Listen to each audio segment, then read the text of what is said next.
It's that time again the world leaders come together to exchange ideas on how to remain relevant to their commitments in the face of increasing devastating impacts of climate change. This year, Azerbaijan capital Baku plays host to such negotiations under the World Leaders Climate Action Summit during the 29th Conference of Parties of the United Nations Framework Convention on Climate Change, COP29. And the Vice President Michael Usi is delegated to attend by President Lazarus Chakwera. High on the agenda are commitments developed countries made in similar meetings, such as the Paris Agreement and Kyoto Conference in Japan.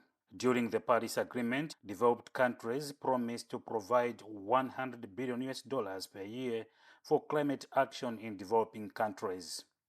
Eva Sinjewa, chairperson for the Least Developed Countries Climate Group, in a press release, demands new, effective, and additional climate change financing.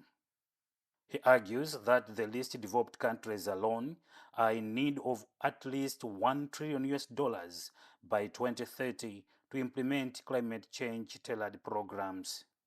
Some environmental experts argue that for too long, the developed nations have only paid lip service to their commitments, and now they owe developing countries billions of US dollars.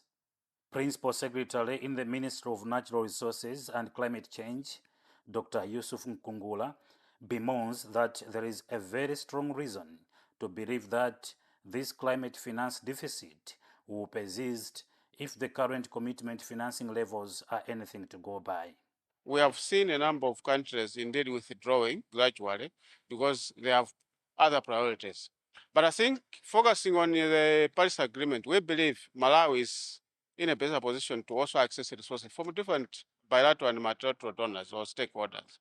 So much as we have some other countries shifting away from the commitments, we believe they will still honor their commitments to support countries like Malawi. This year alone, several flooding and landslides devastated lives and property across countries, and Malawi had a fair share of the climate-induced challenges, with many Malawians yet to recover from the devastation.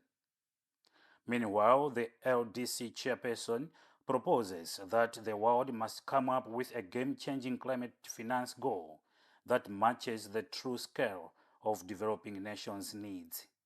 According to various analyses, the financing gap is bigger, and developing countries will soon need at least $1.3 billion a year to cope with climate change.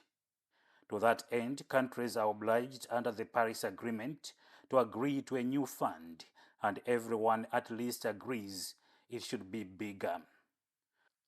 But with deep divisions among the donors on the timelines and the actual sums involved, negotiators in Baku come at the right time, yes, despite having a mountain to climb.